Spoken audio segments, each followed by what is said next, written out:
4. Istvan seemed to be growing tired, the blows coming slower as he struggled not only to keep hitting Jensi, but to keep pushing Henry away.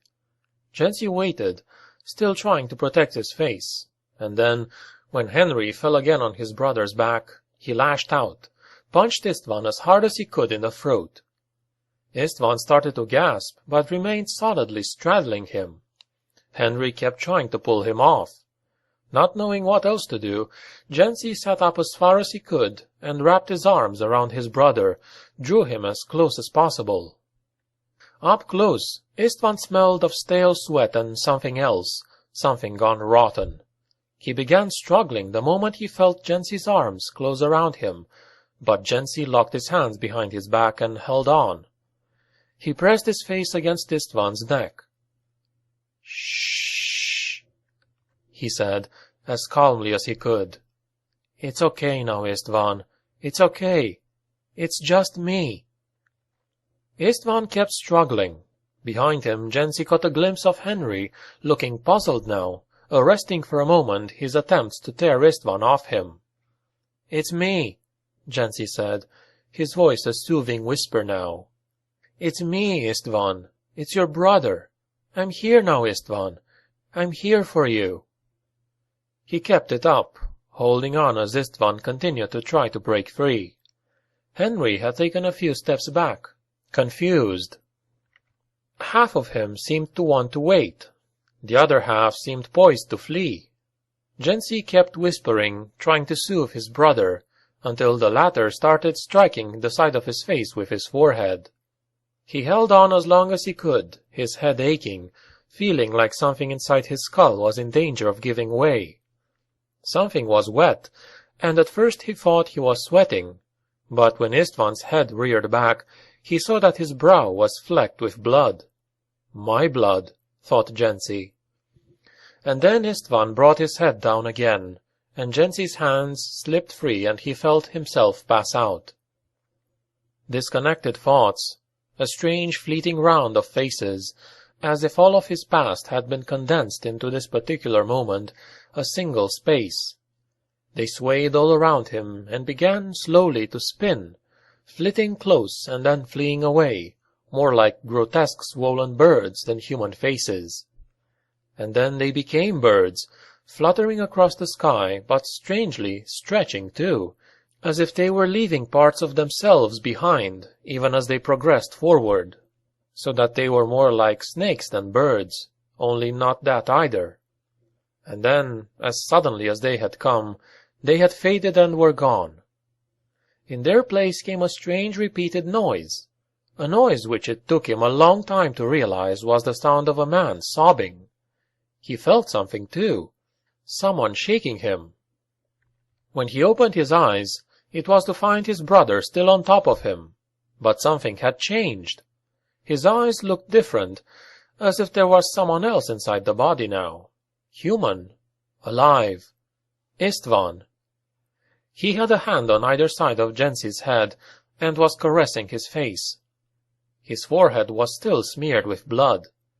Henry was far behind him, huddled near the back wall, still tense and ready to flee. When he saw Jensi open his eyes, Istvan's tears changed suddenly to a weird, flat smile. "You're alive," he said. Jensi struggled to sit up, managed to lift himself to his elbows. "Of course I'm alive," he said. "Why wouldn't I be?" "I thought I killed you," Istvan said. "No such luck," said Jensi. He straightened further and winced. "What?" asked Henry, incredulously from near the door. "You're friends now? Basically, he just tried to kill you.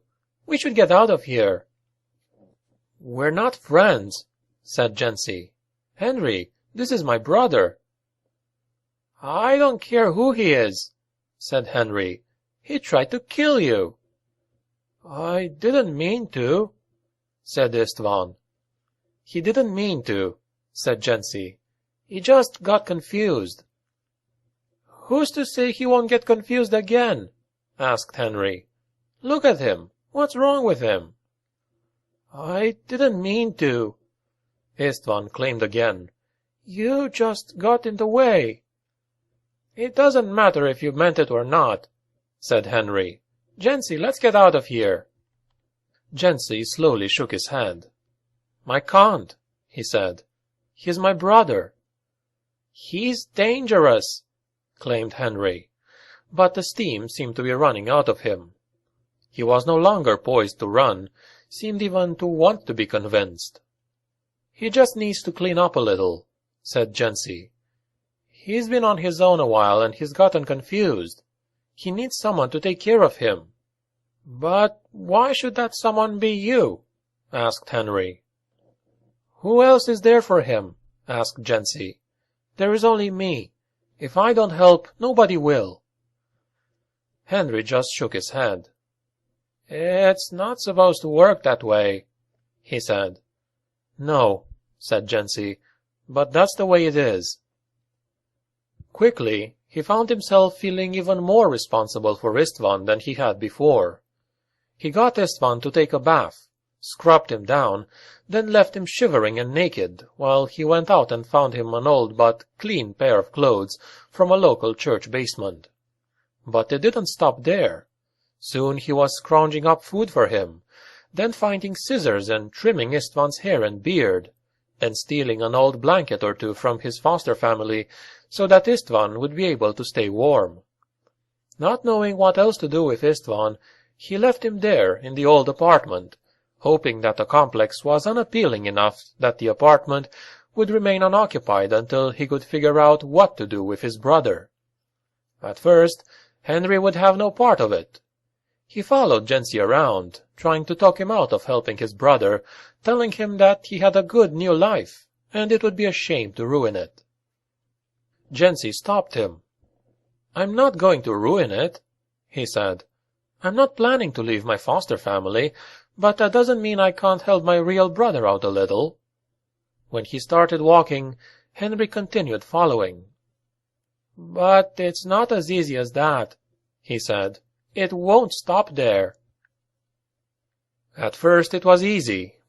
He stole a little food for his brother, not enough to be noticed, at least not at first. But then he saw that his foster mother was buying less and keeping a closer eye on what was in the pantry, and so he told Istvan he'd have to find his own food. But how do I do that? Asked Istvan. How were you doing it before? Asked Jensi, and Istvan pointed to the cabinets in the old apartment. Istvan had simply gone through them one after the other, as it turned out, eating everything, including the sauces, before carefully returning each bottle to what he felt was its proper place. So what could Jensi do but keep sneaking food out, even if now he did it less than before? After a while, though, his brother kept insisting he was hungry, still hungry, and so Jensi started saving half of his own food and hiding it, smuggling it out whenever he could. He was hungry all the time, but he was helping his brother. Henry kept his distance for a while, then started hanging around him again. When he realized Jensi was eating less so as to smuggle food to his brother, he started passing food along himself. Not for your brother, he said at first. For you. But even when he must have realized Jensi was giving most of the food away, he still kept bringing it. A few weeks later, Henry even started going along with Jensi to see Istvan. The first few times he was nervous, ready to bolt if Istvan did anything odd. But when the first incident wasn't repeated, he started to calm down, began to get used to the idea of Istvan. He helped Jensi, became his collaborator in the support of his brother. The three of them might have gone on together like that for a long time.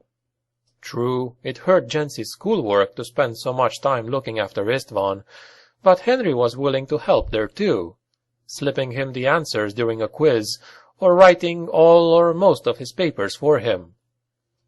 No, they could have gone on like that forever if it hadn't been for Istvan. One day, sitting on the couch, staring in front of him, he said, "I want to come live with you." You do? Asked Jensi. Istvan nodded.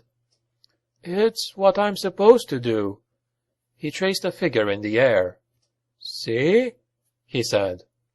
Suddenly he stood up and left the room. Henry and Jensi exchanged glances. What was that about? Asked Henry. He can't come live with you. Maybe he should. Even if he wanted to, they would never allow it. They never put two siblings together in foster care, particularly if one of them is troubled. Jensi opened his mouth to retort, and then realized Henry was right.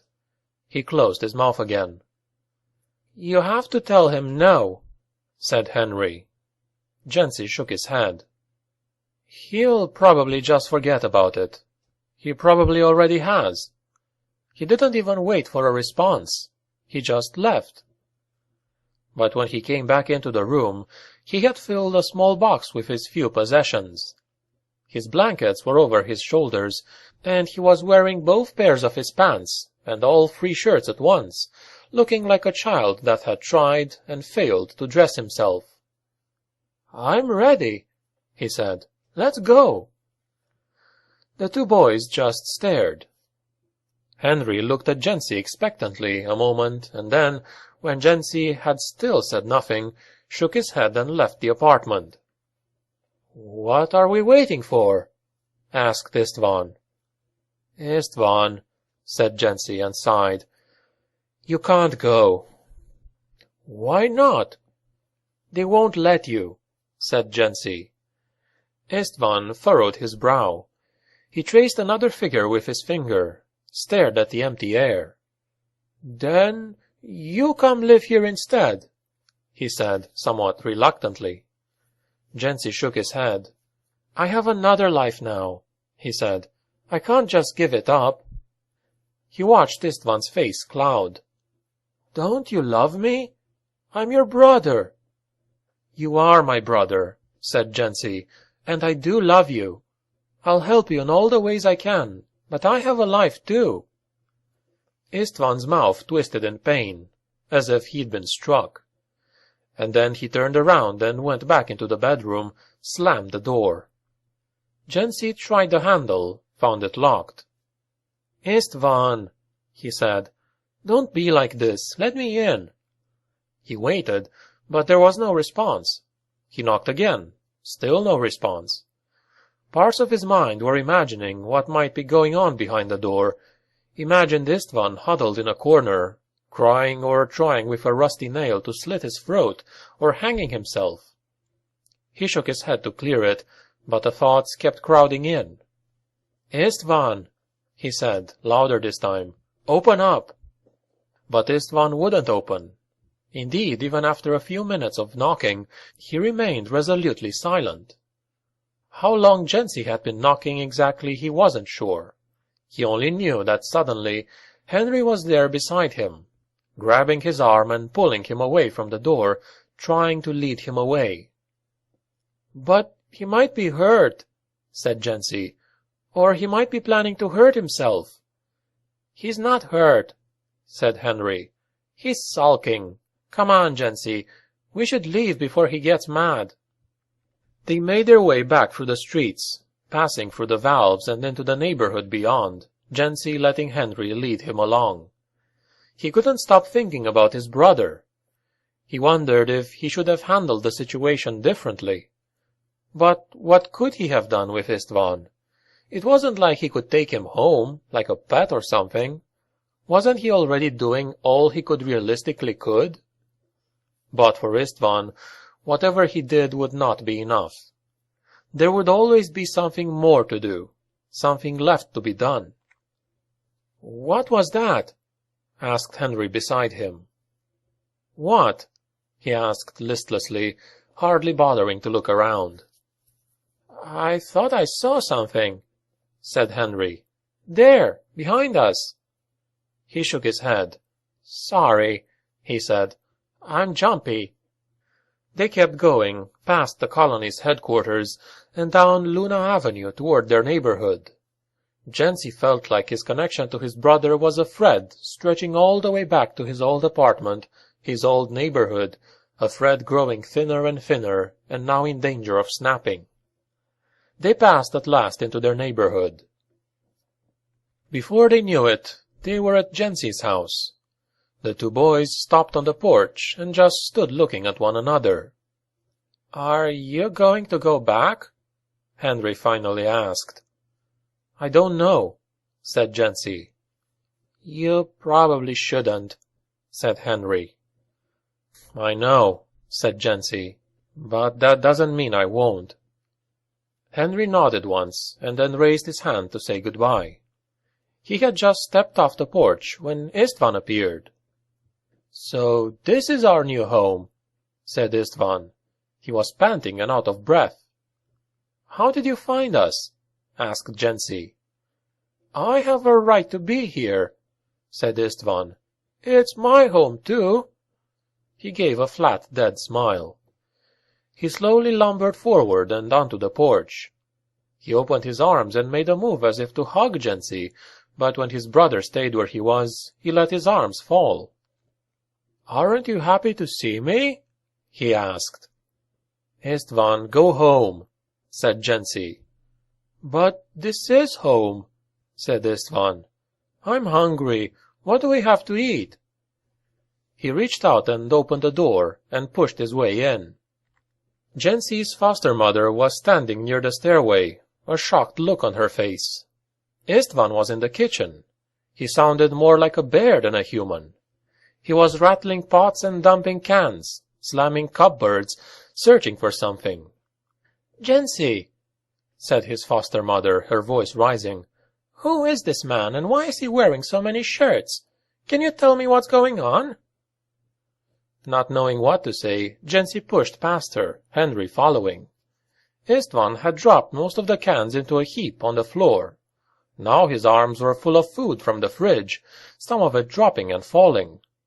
He carried it out into the hallway, past Jensi's foster mother, and into the living room, where he dumped it on the floor. He sat down cross-legged in front of it and began indiscriminately to eat, his eyes flitting from item to item, trying to reconstruct a pattern. "I'm calling the authorities," his mother said. "No," said Jensi. "He's not a threat. I'll get him out." "No," said Henry. "You should call them." Jensi heard the sound of his foster mother's heels snapping against the floor as she made for the vid to place the call. He went to his brother, desperately dragged at his arm. "Come on, Istvan," he hissed. "Stop it." "I'm hungry," Istvan said. "A man's got to eat." "She's calling the police," he said. "You've got to go." "The police?" Istvan said as if astonished. "But why would she call them? This is our home." "It's not your home," said Jensi. "It's my home. Please, Istvan." Istvan sighed and stood up, and for a moment Jensi thought he had won the battle. But then his face went purple. Instead of heading for the door, he went deeper in the house. "This is my home!" he was yelling. "This is my home!" Jensi turned the corner and saw his foster mother crouched in a corner, arms flung up to protect her head, weeping. Istvan was over her, almost snarling, spittle flecked on his lips. He watched horrified as his brother struck her. When Jensi tried to pull him away, he shook him off. "Help is on the way," flashed the vidscreen. "Help is on the way." "Istvan," said Jensi, "you have to leave, now." "It's my home," he said. "You go." "The police are coming," said Jensi, shaking him. "They're going to take you away." Istvan suddenly stopped, his face growing weirdly slack. "The police?" he said. "You called the police?" "No, I didn't call the—" "Why would you call them?" he asked, his voice filled with a certain confused wonder. He turned and looked at Jensi. Or didn't look at him exactly, but rather seemed to look through him. The look reminded Jensi of that earlier time when Istvan had tried to kill him. "You're with them," said Istvan, his voice a hissing whisper. "You're one of them." "No," said Jensi. "What are you talking about?" "Get away from me," said Istvan, and reaching out, pushed Jensi hard in the chest. Jensi stumbled back, crashed into the wall, then slid the rest of the way down. "You're one of them," Istvan said again. "You're just as bad as they because you're one of them." "No," he said weakly, not completely believing it. "I'm not one of them." But he didn't get up. He did nothing to stop Istvan when, hearing the sound of a siren coming closer, his brother stumbled past him and out into the hall, and from there into the kitchen and out the back door. There were a few days when he couldn't do much.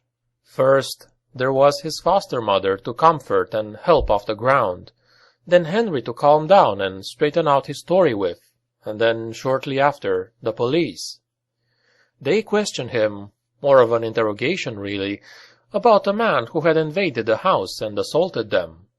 Who was he? He claimed not to know. How, then, had he known what his name was? "But I didn't know what name to call him. I didn't call him a name."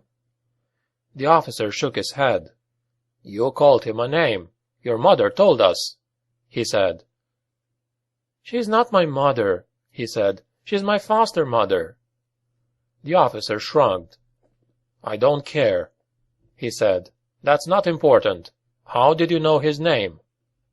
Jensi kept talking, kept lying, feeding them little bits and pieces, half-truths, until they had poked enough holes in his story that he had felt no choice but to fall silent, to say nothing at all. But he held out. He felt. He didn't reveal that the intruder had been his brother, didn't give the police a name. And that was, he felt, an act of loyalty on his part, and should be considered by Istvan a redeeming gesture. He hadn't exactly stood by his brother, but then again he hadn't betrayed him either. But 4 or 5 hours into the questioning, the officer had smiled and placed his hands flat on the table. "Istvan, the name was," he said. Jensi felt his heart begin to beat harder. "Are you sure?" he said. "Maybe my foster mother heard it wrong." "Oh, we didn't get it from her," said the officer. "We got it elsewhere. From your friend, Henry. Maybe he's not as much of a friend to you as you want him to be." "Istvan Sato," he said. He pretended to read from a piece of paper in front of him. "Hey," he said. "Isn't Sato your last name too?" He kept his mouth closed. "Not talking, eh?" said the officer. "Doesn't matter. We've already got everything we need to know to identify him from your friend. Shall I read off what I know?" Jensi shook his head. "I'll take that as a yes," said the officer. "But before I do, there's just one question I want to ask." He leaned forward. "How could you have ever hoped to hide from us the fact that the so-called home invader was your brother?" He wanted to hate Henry for telling. At first he thought he did, but then he gradually began to take stock of all that Henry hadn't said as well. It became clear as the officer continued to talk that Henry hadn't told them where Istvan had been living, or that they'd been seeing him regularly. Henry, as he discovered later, after the interrogation was over, had given very little away beyond the fact that Istvan was his brother. And Jensi had to admit they probably would have come across that fact on their own eventually. Later, once the police were gone, and Jensi was left to have to sort out things with his foster mother, Henry stood by him, told her that, yes, Istvan had approached them, that they had met him, but that they had no idea either how disturbed he was, or that he had followed them. It was largely Henry and his arguments that calmed her, that kept her from sending him back to the agency to be placed in another family. He had Henry to thank for being able to continue on with his new life. As for Istvan, it was as if he had disappeared. It would be a mistake, Henry convinced him, to try to contact him again. Istvan was unstable. If he came back, then that would be the end of Jensi's new life. He'd be sent to a new family, maybe even sent off-planet, where Henry would never see him again. Henry was right, but still Jensi felt guilty. He felt he was abandoning his brother. And who did his brother have but him? He couldn't stand the thought of his brother entirely and completely alone, living more in the warped world within his head than in the real world. And so, even though he knew it was the wrong thing, he found himself one day, after parting from Henry after school, walking not toward his home, but back toward the valve that led to the Mariner Valley compound. The valve operator recognized him as the boy who had visited earlier, nodded once, and then let him through without question. The compound looked the same as it had looked the last time he'd been there, same crumbling buildings, same dirty streets. This time the door was locked. The slit police tape was still there, but had been covered with even more police tape, this set intact. He knocked and then waited, but heard nothing from inside. He knocked again and waited, still nothing. After a while he went out and walked around the building, trying to figure out which windows were the ones to his apartment. Once he thought he knew, he was disappointed. The windows seemed firmly closed, and there was no sign of light or movement behind them. What now? He wondered. For a while he just stayed staring at the building, waiting for something significant to happen. Nothing did. Down the street, he could see a group of 4 scruffy children playing, one of the same futile games he and Istvan had played as kids. Otherwise the street was empty. Eventually he went back inside. He stripped the police tape away. He wondered if he had the strength to break the door open. He hurled himself against it a few times, until his shoulder began to hurt, without any apparent effect on the door. He stood staring at it. In the end, he went down to the super's apartment and rang the bell there. The super seemed surprised to see him. "You're that kid," he said. "The one with the mother who went crazy." "I used to live upstairs," Jensi said. "Yeah, that's the one," said the super. "That's you. What do you want?" "The key to the apartment," he said. The super shook his head. "It's a crime scene," he said. "The police have taped it off." "Not anymore," said Jensi. "They came and stripped the tape away." "Yeah?" said the super suspiciously. "When did they do that?" Jensi shrugged. "How should I know?" he asked. "It was already done when I got there." He held out his hand. "Give me the key."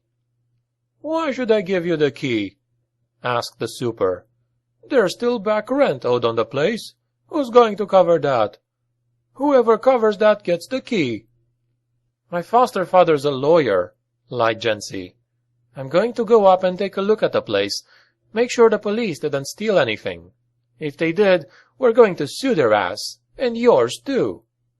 The super stared at him, a little stunned, and then he smiled and shook his head. "Nah," he said. "Can't be true." Jensi crossed his arms and stood there, waiting. After a while, the super began to get nervous. He scratched the top of his head. He reached out and began to shut the door, but when Jensi didn't react, he stopped. "A lawyer, you say?" he said. "A lawyer," said Jensi, holding his gaze steady and unblinking. "And very litigious." The super sighed. 5 minutes, he said. "In and out." He went to fetch the key. He opened the door, not quite sure what to expect. Maybe his brother's body hanging from a rope, its tongue swollen and purple and pushing through his lips.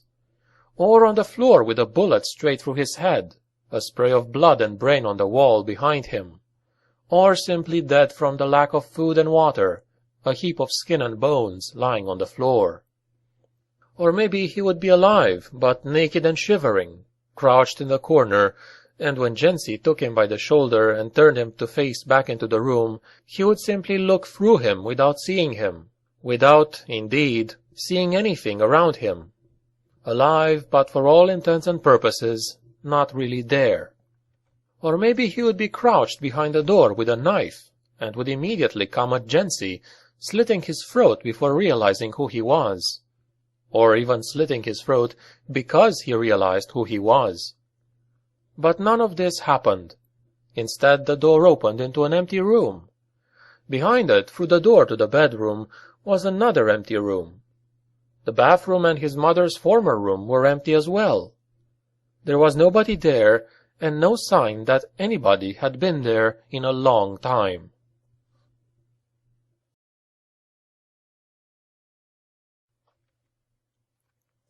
"5. Jensi grew. He was admitted to a university off-world, back on Earth, but couldn't afford to go. Instead, he studied at a technical college in the colony there on Vinduaga. He studied computers, learning some solid programming skills, and, on the side, improved on the hacking his brother had taught him. He might have gone into computers if he hadn't become interested in piloting. Henry, whose grades weren't quite as good, but whose parents had more money, did go off-world, and Jensi figured that was the last of him, that he probably wouldn't hear from him again. But in a year, Henry had flunked out and was back on Vinduaga, at the technical college as well. "I'm the family failure," he claimed to Jensi. "They can hardly stand to look at me."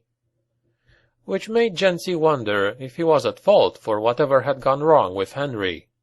Perhaps he had ruined him by distracting him, giving him hints of a different, stranger life. Jensi never went back to the house, but he still walked sometimes through the Mariner Valley compound, hoping to catch a glimpse of his brother, gaining some reassurance from the familiar griminess of the streets. Then one day that was gone too, carried away in a public effort to clean up the compound. For a few days the streets stayed clean, the smell of disinfectant replacing the stench of trash, but quickly they began to revert to what they were before.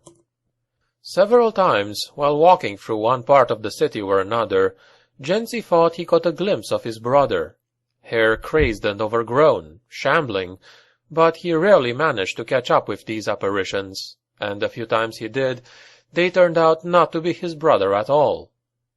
And so 3 or 4 years went by with Jensi moving forward in his life.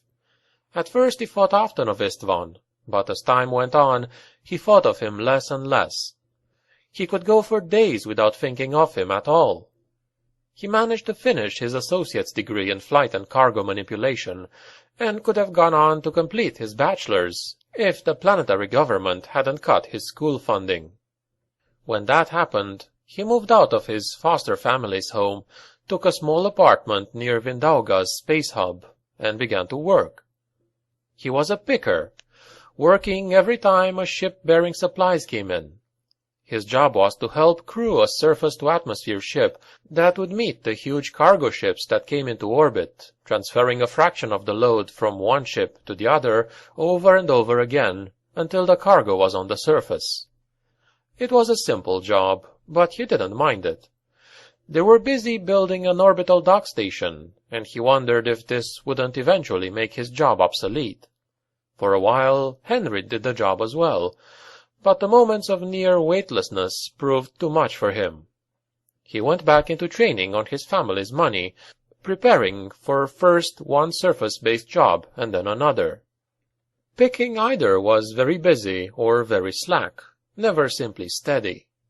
He was either working 16-hour shifts or lying idle in his apartment, scrolling through something on the vidscreen. Was it the life he had dreamed of? No. But it was better than any other life he probably would have had if he'd ended up staying in the Mariner Valley compound. He met a woman, a little shorter than him and slightly plump, and somewhat neurotic. He saw her for a while and then broke it off. Then he met another, long-legged and a little taller than him, generous and kind, whom he liked much better. but he managed to sabotage the relationship despite that.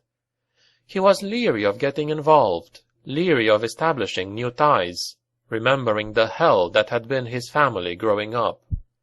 He wondered if he should see someone, a psychiatrist, a specialist. Maybe they could help him, but he didn't know who to see or where to start looking.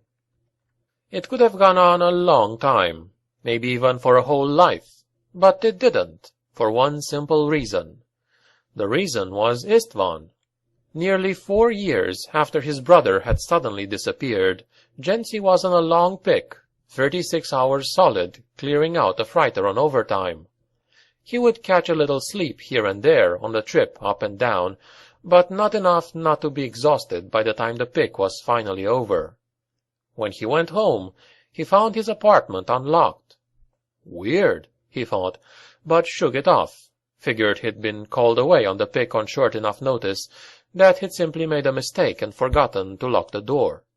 Inside, nothing seemed to be out of place or missing, either in the living room or the bedroom.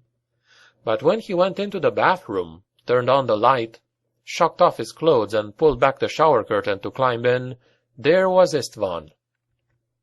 "Hello, brother," Istvan said, and offered his flat, dead smile. At first, Jensi thought he was much more tired than he realized, that he was hallucinating. But no.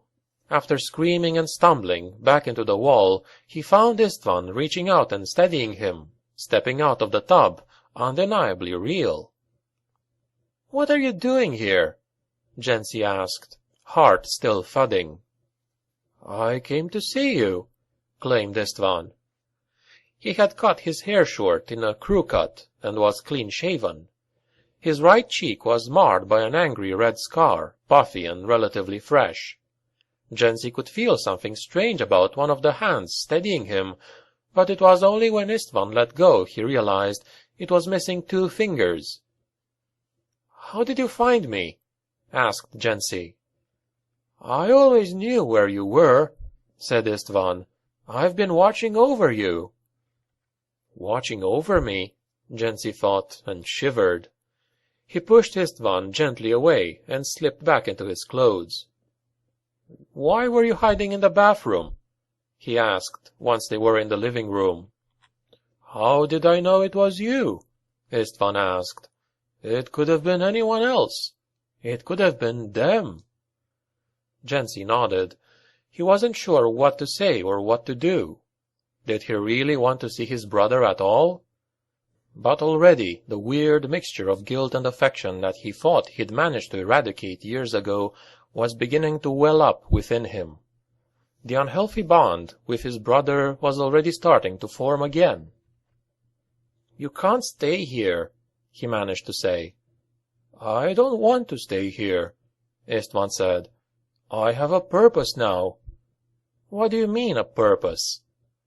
Istvan smiled and shook his head. "It is my purpose, not yours," he said. "It is for me to know." Jensi ran his fingers through his hair. "Why are you here?" he asked. "I wanted to see you again," said Istvan. "One more time before fulfilling my purpose." "What's that supposed to mean, fulfilling my purpose? What are you on about?" But Istvan just smiled flatly again. "You look well," said Jensi. "You look tired," claimed Istvan. "I am tired," said Jensi. "I'm exhausted." He tried again. "What do you mean by your purpose?" "They told me not to tell." "Who told you?" "They." "Who's they?" Suddenly Istvan giggled. He pressed his hand over his mouth to stop himself, but couldn't help giggling through it. "What's wrong, Istvan?" Jensi asked, trying to keep his voice as calm as he possibly could. Istvan giggled again, then closed his eyes. He sat there on the couch, trying to breathe slowly until finally the giggles stopped entirely. Then he slowly moved his hand away and opened his eyes. "There," he said. "See? Everything is all right. There is nothing wrong with me." I don't know what you're planning, said Jensi, but whatever it is, don't do it. There is nothing wrong with me, said Istvan again, but this time it sounded more like a question. Istvan, Jensi said. But Istvan was already standing. I have to go, he said. I just wanted to see you first. Before your purpose? Said Jensi. Before my purpose, he said, and smiled. He walked almost drunkenly to the door, turning around just as he got there. I'll be on the vids tomorrow, he said. All the vids. Watch for me, I'll be famous. And then he was gone. He's crazy, thought Jensi. Certifiable, just like his mother. His brother had been going on about some imagined encounter he had, some delusion of glory and fame that he'd invented for himself, which would amount to nothing. His brother had re-entered his life for a brief, somewhat painful moment, and now he was gone again, maybe for good this time. I should be thankful he's gone, Jensi told himself. He's nothing but trouble. But he wasn't thankful. Couldn't be thankful. Instead, despite feeling exhausted, he found himself having difficulty sleeping. What had his brother been talking about? His purpose? What if it did mean something? He turned over and tried to ignore the thoughts. He closed his eyes and lay there, watching little imagined bursts of light flicker over his eyelids. He tried all the tricks he could think of to coax himself to sleep, counting sheep, even though he had never seen an actual sheep, thinking about a math problem mentally, repeating to himself the same rhythmic phrase over and over again, trying to imagine the weight of his body growing heavier and falling asleep limb by limb. But nothing worked. There, beneath the exhaustion he was feeling like an inhuman, baleful eye, was his worry about his brother, staring at him, staring into him, keeping him from sleeping. He kept trying to fall asleep until he finally felt he was going mad. Then he got up, vidded Henry. "Do you know what time it is?" Henry asked, his face and hair scruffy through the vid. "All too well," said Jensi. "I couldn't sleep." "So you thought you would wake me up and make it so neither of us could sleep?" He yawned. "Istvan was here." "What?" said Henry. "Really? You mean you dreamt about him?" Jensi shook his head. "He was really here, in the flesh." "I thought by this time he was probably dead," said Henry. "What did he want?" "He wanted to see me one last time." "One last time before what?"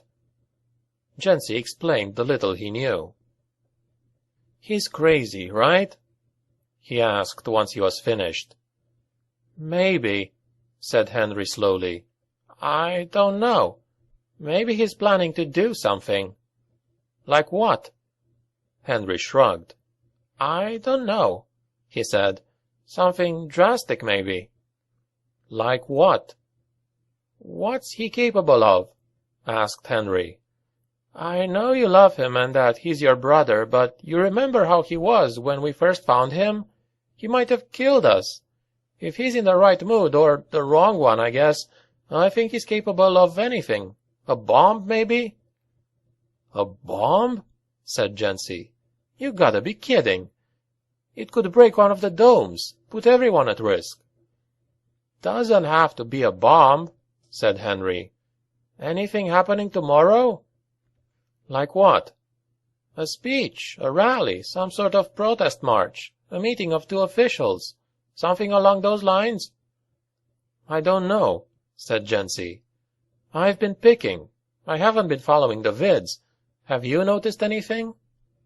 Henry shook his head. "I don't think so.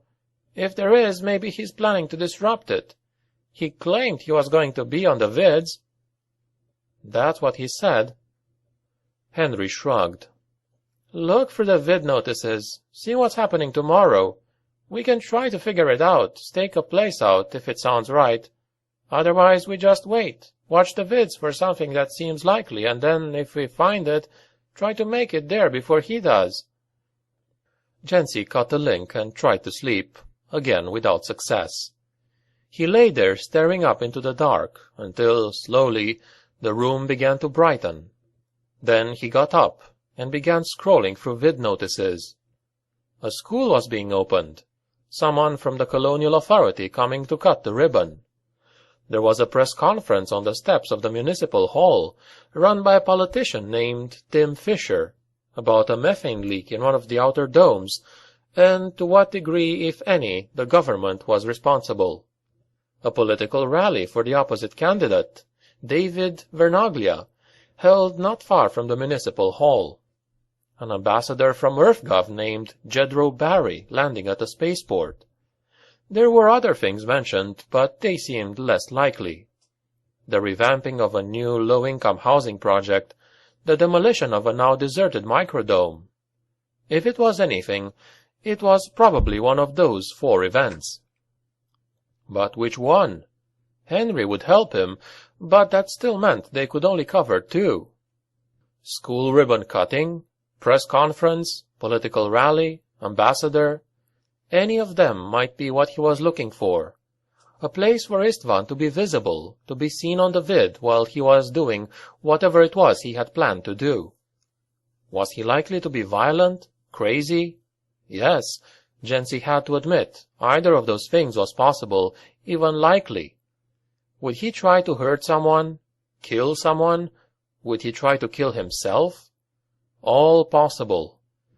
But it was equally possible that his purpose, whatever he meant by that, might be something else entirely.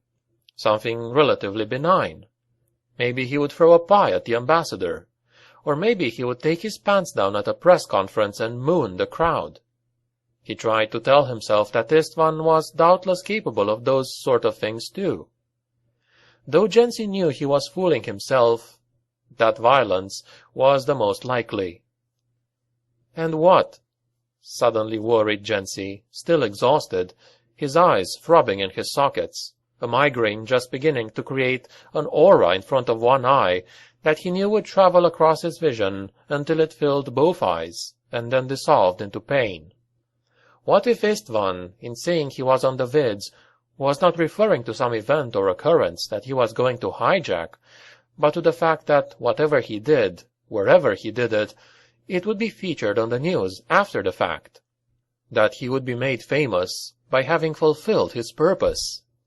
What if it wasn't that he was going to borrow the celebrity of an event, but that he was going to make his own one, by doing something rash? If that was his plan, he could do that anywhere.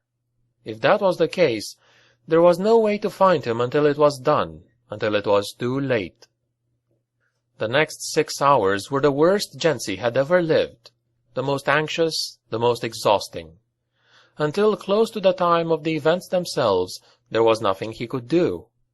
He just had to wait, all the while trying to guess which might be the most likely place to find his brother, trying to ignore the fact that his brother might not be at any of these events.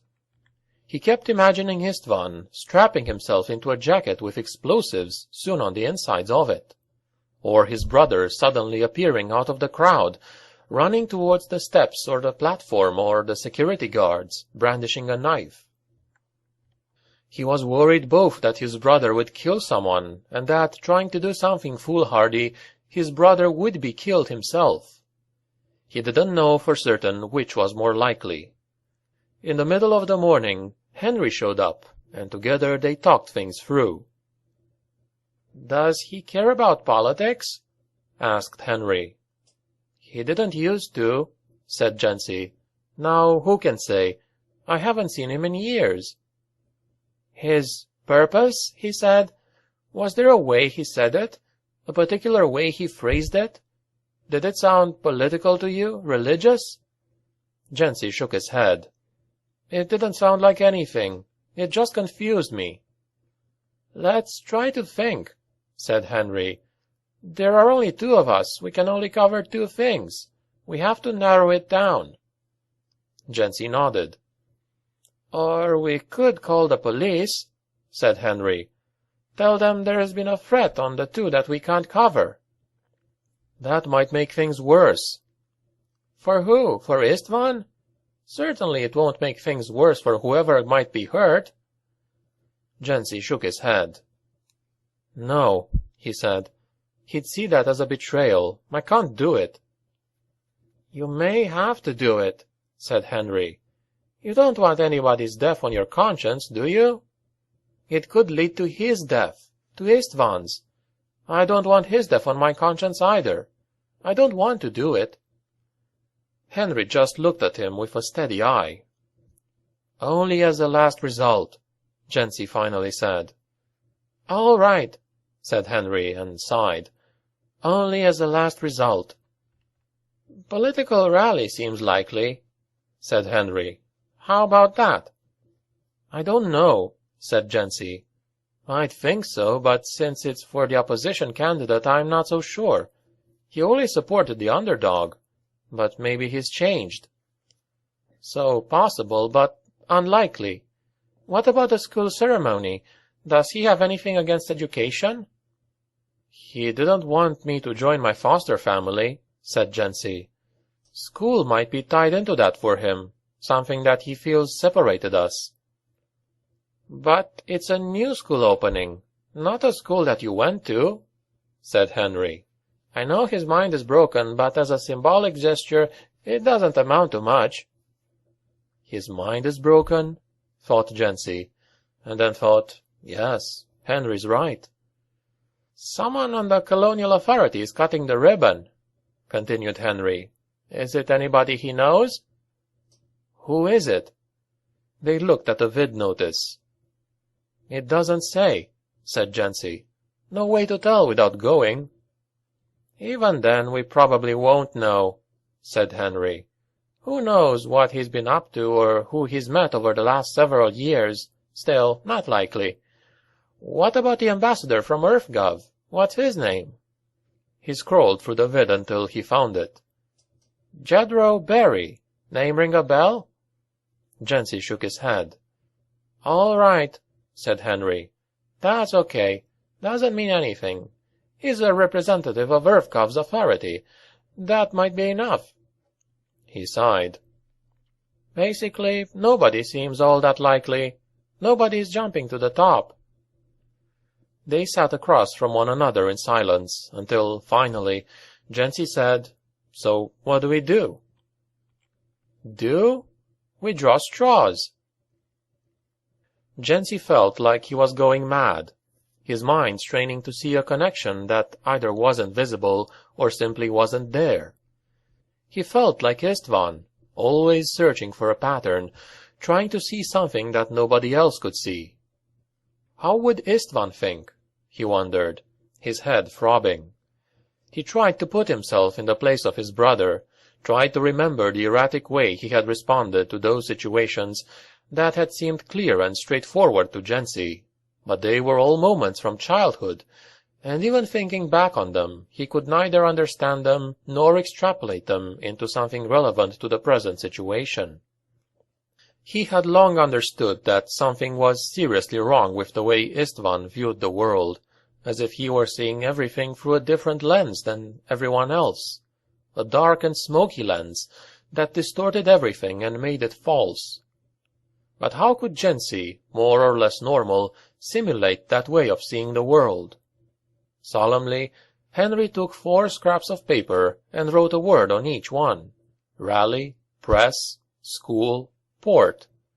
Then he folded each into a smaller square and jumbled them in one hand. "Do you want to choose first, or shall I?" he asked. Jensi reached out and took a piece of paper from Henry's hand. "Open it," Henry said. "You go first," said Jensi. Henry closed his eyes, felt around among the pieces of paper, and chose one. Together they opened them. "School," said Henry's. "Port," said Jensi's. Henry reached out, placed his hand on Jensi's shoulder. "Good luck," he said, and they both left. 6. Commander Grotter stood at the helm, hands clasped behind his broad back. There was nothing about his stance to suggest that he was anything but relaxed, but within his head the thoughts spun back and forth. He knew altogether too little about the project to be comfortable. He was not sure exactly what he was getting into. He turned and looked behind him. There on the bridge to one side was a technician named Jane Haley. She was young, fairly fresh out of the academy, but smart and ambitious. He had seen her scores, off the charts, and read the reports on her and chosen her. Indeed, the whole crew was handpicked by Grotter, excellent crew, notable as well for being willing to follow commands to the letter and for their unquestioning loyalty. Though he had chosen Ensign Haley precisely because she was not like that, because she might stand up to him when the others would not. On the other side of Grotter was Ensign Eric Orfer, a thin and tubercular man who was the only person that Grotter hadn't chosen as part of his crew. Blackwell had insisted on him, which made Grotter wonder if Blackwell trusted him. He'd done what Blackwell and the two other somewhat odd men he'd introduced him to had asked of him, but perhaps Blackwell still had his doubts as to his loyalty. Grotter was a good commander, inflexible in his own way, but smart enough to get out of scrapes when he needed to. And working for Blackwell, he'd often needed to. Arthur, too, was a unitologist. That was fine. Grotter technically was one too, but in name only. It had been one way up the promotion ladder, and he had joined because it was expedient at the time. He didn't believe in it exactly, but he'd seen enough of the footage and records from Michael Altman's time to know that there had been power to the marker. Blackwell, too, he imagined, wasn't much of a believer. Maybe wasn't even a unitologist at all, but he saw the potential for power as well. And those others, the ones who went unarmed but seemed really to be the ones in charge, he'd met them only once, but once had been enough. Yes, he knew too much about the project to be comfortable. He was to locate a planet for a secret facility that would allow for the continuation of the marker project. What all the specifics of that continuation could be, he didn't know. But the fact that they wanted to make sure the planet was uncharted, away from the usual trade routes and far from civilization, told him it wasn't good. With Blackwell, he had chosen several likely planets, but had rejected them one after another. The last on the list they were approaching now. It was one Blackwell had hesitated over for some reason, but had finally said yes, go ahead. It was listed as uninhabited. No breathable atmosphere, but Earth-like gravity. They had approached it and circled around it, and had been surprised to find signs of life, a small colony of some sort, completely enclosed. It was small enough that he'd almost missed it, but Haley with her sharp eyes had caught it. Except for that, the planet was perfect. He double-checked. It wasn't in any records. They were illegals. "Do we recommend it, sir?" asked Haley. "No," said Grotter. A colony, even an illegal colony, wasn't possible. Who knew what connection they might have to other people in other places, and when someone might come looking for relatives they had down there? No, it wasn't secure. "So, what do we do then?" asked Haley. Grotter shrugged. "We keep looking," he said. When the vid sounded, it was one of the two men Blackwell had introduced him to, the one with cruel eyes and grayish skin. He cut right to the point. "I hear you've rejected Aspera," he said. "Care to explain?" "There's an uncharted colony there," said Grotter. "It won't do." The man shook his head. "It's not a colony," he said. "No?" said Grotter. "Then what is it?" "A containment facility. We have a share in it. Apart from that, Commander, Is everything else about the planet up to specification?" He referred to Haley's notes.